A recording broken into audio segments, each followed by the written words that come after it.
Hey guys, this is Undercover Dudes all the way from Down Under, and today we're going to be talking about the $2,000 Negev. In the history of CSGO, there has been some standout overpowered weapons, for example the R8 revolver and the CZ75, but a common trait with every case is that these overpowered weapons were unbalanced due to a combination of high performance statistics and a lower than average cost. The actual identity of the weapons themselves had some merit, the CZ75 being a close-range auto pistol, and the R8 being a marksman's sidearm, and the overall aim was to introduce another dynamic to the game.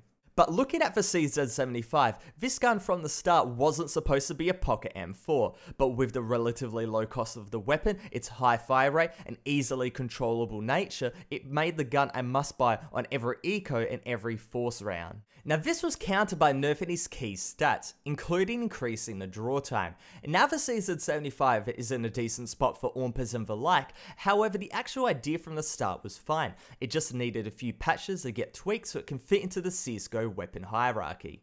However, the R8 revolver was more of an extreme situation. It was incredibly easy to use, able to two-shot from long range, and CSGO became the wild west for a week or so. But after the latest round of changes that happened only a few weeks ago, the R8, like the CZ, is now in a decent spot as a marksman's weapon, a weapon that is viable at close with that right click and also long range, and in comparison to the Deagle is more of a well-rounded weapon that can go for those one taps at very long range, but it's more of a jack of all trades and you can have it as a trusty sidearm. Move to the Negev. The Negev in CSGO has always been a meme gun, as in general, machine guns in Counter-Strike are not the most usable pieces of weaponry. In its original form, high damage combined with a fast fire rate sounded appealing, but the spread in accuracy was just so abysmal that overall the gun didn't have a purpose. Wanted a rush? Buy an SMG or a shotgun. Wanted medium or long range performance? Buy an assault rifle or a sniper rifle. The machine guns in CSGO simply didn't fit. Now, after a few weeks of this Negev change being in the game, I think it's pretty blatant that the Negev is a broken weapon.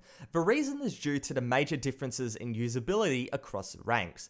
At high ranks, the Negev makes little sense. Anyone with a smidger of map awareness would see and hear the Negev user from a mile away and thus line up a perfect headshot when they inevitably walk into the open. When I mean walk, I mean like slowly crawl because you walk so slowly with the Negev. And overall, why would you use a Negev when you have an AK-47 or you have an M4 or you have an AWP?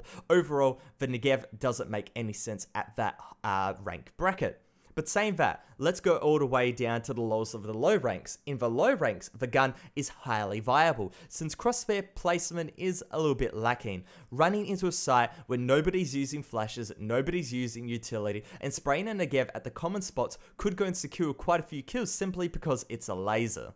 Now, of course, that was a very big generalization, but I think everybody can agree that Valve really didn't want the Negev to have this identity. I'm pretty sure that Valve wanted this new Negev to be a sort of a suppression weapon, spraying highly contested choke points in order to go and ensure enemies back off, similar to a Molotov but in bullet form. While I give credit to Valve for trying, the implementation of this identity makes no sense in the context of a game.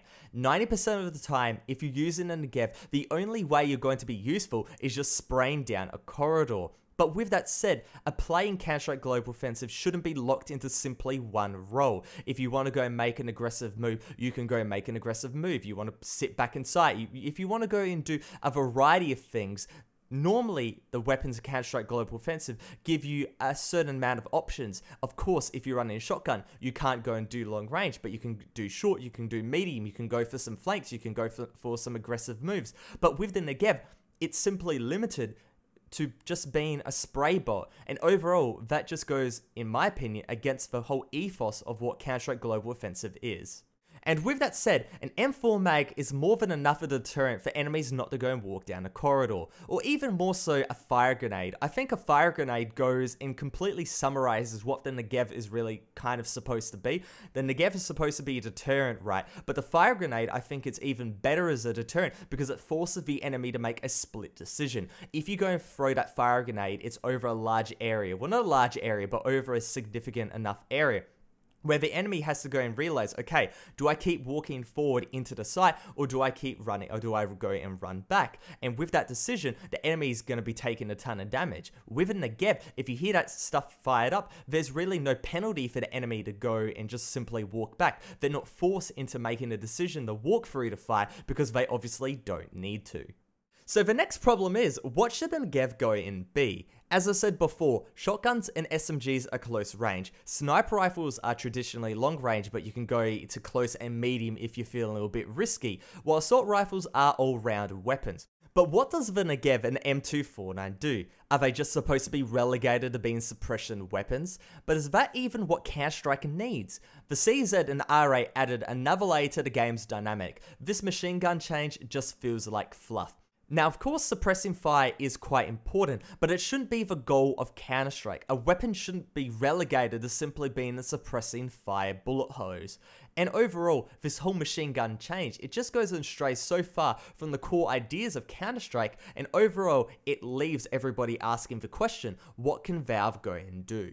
So Valve has a few choices. They can either keep working down this suppression format, which honestly won't be picked up by the majority of the game's users, maybe with a few iterations, maybe with a ton of tweaking and a lot of feedback and whatnot, it might potentially get a bit of pro play, maybe on a bit of a cheese eco, but it won't be a core part of Counter-Strike.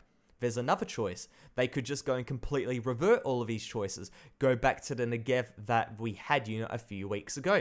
Even though the gun was rarely picked, it did have that spammy format with quite a high cost, and it was a bit of a risk, but overall it wasn't picked enough to really go and shift the game's meta. But saying that, there's another choice. Completely rework machine guns. Before I talked about assault rifles and how they are the jack of all trades weapons, a possibility for machine guns is to make them more akin to assault rifles, but made for short range and medium range fights. Slow movement speed and reduced damage in comparison to, let's say, the AK, but have decent spread for short and medium range fights with a fast fire rate. Now, despite how bad this sounds, it could be like the SMGs of the assault rifle family. We have the Galil for the eco options, we have the AK and the AM4 for the all-rounders, we have the SG for the long-range capabilities with the scope and whatnot, and overall we don't have something that goes and bridges the gap between the SMGs and the long-range capabilities of the AK and the SG. But with that said, can the machine guns go and fill this role? You go and give it, let's say, a 75 to 100 bullet magazine, you go and keep the price around 3,000 or 2,500 or whatever, and have it in kind of this niche role that if you want to go and play like a bit of an aggressive position and you kind of expect people to go and run into you, then maybe the Negev and the M249 could go and be that role. And I think having it as a niche weapon is overall the best idea, because in the end of it, people are going to be using the staple weapons as the staple weapons. You've got the AWP, you've got the M4, you've got the AK, and you've got the, stuff like the UMP and whatnot. Those weapons are going to be the most used because simply that is Counter-Strike. I think the only way to go and give the Negev and M249 a role in this game is having them as a niche if a team wants to go and pull off a bit of a weird strategy. Now, I'm not saying that this is a good idea. I'm not even saying this is an idea that should be even considered, but I'm just putting an idea out there that potentially could go and spark a little bit of debate. Maybe somebody could get an idea. Maybe somebody could go and suggest a really good idea that could go and make the Negev fit in the game as more of a niche role rather than just a cheese weapon. In the end of it, Valve wants all their weapons to be useful, and at this point the MGs are the only ones that are really far off this mark. Even with the Bizon not being used that much, it still has its place in the game. You can go and spray down a ton of enemies, and if they don't have armor, it can be quite useful. Have a look at the SG. Even though it isn't being used that much, the Augur's actually getting, a tiny bit of play. I think Shroud picked it up once in a while, and it's that bridge between an assault rifle and a sniper rifle that, potentially the machine guns could be the link between assault rifles and submachine guns. Overall, it's an idea. And hopefully, Valve can go and work up something where machine guns can actually have a home in Counter-Strike. I would honestly love to hear all of your ideas in the comment section below, so please just go and type it away, and if you enjoyed this video, consider subscribing and liking. But other than that, Undercover Dudes, all the way from Down Under, out.